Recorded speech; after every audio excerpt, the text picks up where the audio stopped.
Welcome, traders, to this comprehensive guide on mastering the art of supply and demand trading. In this video series, we'll delve into the 5 fundamental pillars that you need to grasp in order to trade with confidence and precision. These pillars include 1. Understanding the core principles of supply and demand. 2. Learning how to identify and draw supply and demand zones. 3. Knowing when and where to enter and exit your trades. 4. Distinguishing high-quality zones from low-quality ones. 5. Exploring why some supply and demand zones work while others don't. Make sure to watch this entire series from Part 1 to Part 5 to gain a comprehensive understanding of supply and demand trading. So let's start with the basics. What exactly are supply and demand zones? These are critical areas where major financial institutions, often referred to as smart money or big banks, conduct their trades. Identifying these zones allows you to align your trading with these institutional players, tapping into their liquidity for maximum profit potential. Whether you're trading in the forex market, stocks, or cryptocurrencies, you'll notice that markets go through cycles of balance and imbalance. These gray boxes represent balance areas, where prices consolidate, and there's no clear trend. Just as in life, where good times are followed by challenges, these periods of balance precede periods of imbalance. Imbalance is characterized by strong price moves, where the market becomes inefficient and experiences significant momentum. It's within these imbalances that supply and demand zones are created. The strength of these zones is directly related to the strength of the price momentum during the imbalance. To simplify, when you truly become a master of supply and demand trading, you gain the ability to navigate the markets alongside the smart money. This knowledge empowers you to pinpoint precisely when to enter and exit trades, optimizing your profits while minimizing risks. To master supply and demand, you need to grasp 5 crucial pillars. 1. Understanding the fundamentals of supply and demand. 2. Proficiency in identifying and plotting supply and demand zones.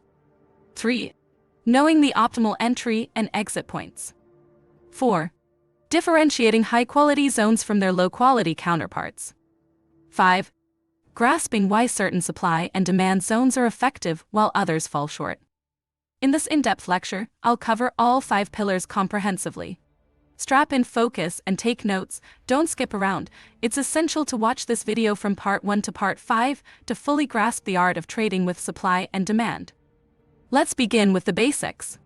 What exactly are supply and demand zones? These zones represent areas where major financial institutions, often referred to as smart money or big banks, conduct their trading activities. Identifying these zones allows you to align your trading with these institutional players, taking advantage of their significant liquidity.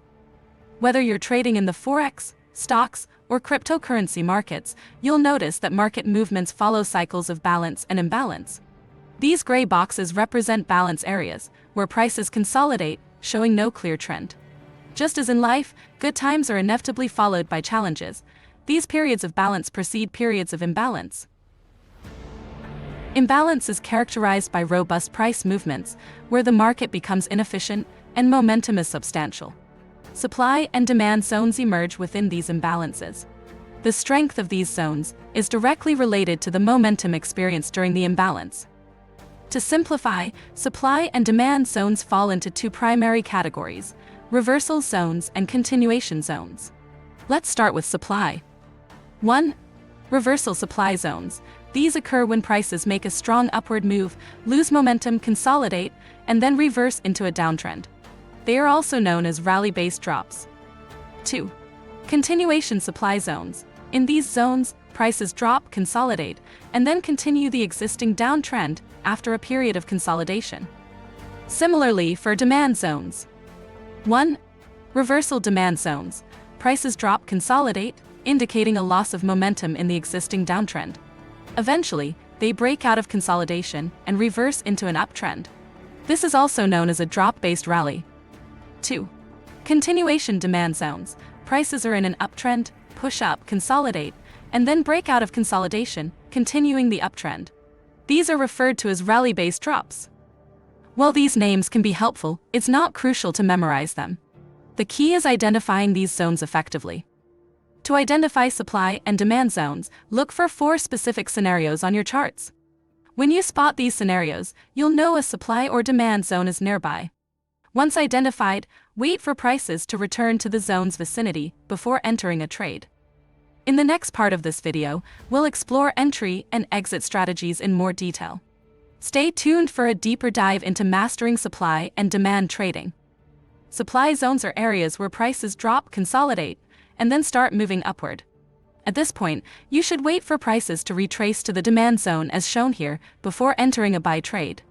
It's important to note that many novice traders tend to rush in during the upward move due to fear of missing out.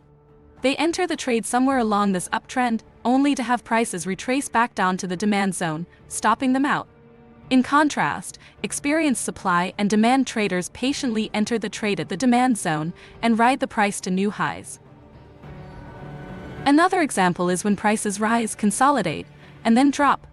In this case, you can identify a supply zone during the consolidation phase. Once prices come back to retest this supply zone, it's an opportunity to enter a sell trade. Now that you understand the basics of supply and demand, let's delve into how to identify and draw these zones. This strategy is applicable across various timeframes, whether you're a scalper, intraday trader, or swing trader. To identify and draw supply and demand zones, follow these 3 steps. 1. Look for strong momentum-driven price moves. These are characterized by long, significant candles, such as the one here, indicating a powerful shift in sentiment. 2. Identify the candle immediately before the strong move. For example, this candle is the one preceding the strong bearish move. 3. Draw a rectangular box or zone that spans from the highest point reached during the candle to the lowest point, encompassing the entire range of price movement. It's crucial to draw from the top of the wick to the bottom of the wick for accuracy. By following these 3 steps, you can correctly draw supply and demand zones. These zones can vary in size, but their strength lies in the explosive price moves that follow consolidation. Remember, the key is to wait for prices to return to these zones before considering entry points. This technique can be applied to any financial instrument, whether it's a currency pair like GBP, JPY, or other assets. In the next part, we'll explore more examples and practical applications to solidify your understanding of supply and demand trading. Stay tuned for more insights and techniques to master this strategy effectively. Trading supply and demand zones is a skill that requires practice and a keen eye for spotting high-quality zones. Let's go over how I practice supply and demand trading using a simple yet effective strategy. First, you need to identify strong and explosive price moves. Look for large, significant candles like this one, indicating a significant shift in market sentiment. Next, identify the candle immediately preceding the strong move. For example, in this case, it's this candle. Now, draw a rectangular box or zone that spans from the highest point to the lowest point of that candle's price range. Draw it from the top of the wick to the bottom of the wick for precision. This is your supply or demand zone. Once you've identified the zone, wait for price to return to that area before considering an entry. For supply zones, look for opportunities to sell when price retests the supply zone. For demand zones, look for opportunities to buy when price retests the demand zone. Now let's practice drawing these zones on different charts. Here's an example on GBP, JPY, a daily time frame. You can see a strong drop, consolidation, and then another drop. This implies a supply zone. Draw your zone based on the candle preceding the drop. Wait for price to retest this zone before considering a sell entry. On this chart, there's a strong bullish move, consolidation, and then another move up. This suggests a demand zone. Draw your demand zone based on the preceding candle and wait for price to return to this area before considering a buy entry. It's essential to practice identifying and drawing these zones repeatedly. The more you practice, the more proficient you'll become. Now, let's discuss a simple yet high win rate supply and demand trading strategy that works well across different time frames. Identify a supply or demand zone. For example, in this case, it's a supply zone due to a strong selling momentum. Wait for price to retest the zone. Once it does, look for an opportunity to enter a trade in the direction of the zone. Here, it's a sell position after price retests the supply zone. Place your stop loss a few pips above the zone for supply trades or below the zone for demand trades. This helps minimize potential losses if the zone doesn't hold. For take profit, aim for the next opposite zone. For supply trades, it's the next demand zone, and for demand trades, it's the next supply zone. Identify these zones on the chart. In this example, we're on the daily time frame. After price retested the supply zone, it eventually reached the next demand zone, giving a profitable trade. This strategy offers excellent risk-reward ratios because you enter trades at optimal levels. You can also move your stop-loss to break even once the trade is in profit to minimize risk further. Remember that trading is about minimizing risk and maximizing reward. Continuously practice drawing zones, and over time, you'll become more proficient at identifying high-quality zones. Avoid trading low-quality zones, and focus on precision rather than over-trading. Trading is about quality, not quantity. Wait for A-trade setups, and you'll increase your chances of success. It's crucial to assess market structure depth and time spent within a zone to determine the probability of a zone holding or failing. These factors can significantly impact the effectiveness of your supply and demand trading strategy. Let's summarize the key points. 1. Market structure. Always trade in the direction of the prevailing market trend. In an uptrend, focus on buying at demand zones, and in a downtrend, focus on selling at supply zones. However, if you want to trade against the trend, only buy at demand zones that have taken out supply or sell at supply zones that have taken out demand. 2. Depth. Zones are stronger when price touches them and immediately reverses. If price goes deep into a zone, there's a higher chance it will fail. The general rule is that if price goes more than halfway or all the way into the zone, it's likely to fail. 3. Time. The longer price stays within a zone, the higher the chance the zone will fail.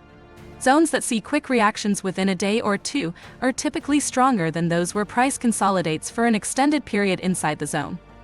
Combining these factors with your supply and demand analysis can enhance the accuracy of your trading decisions.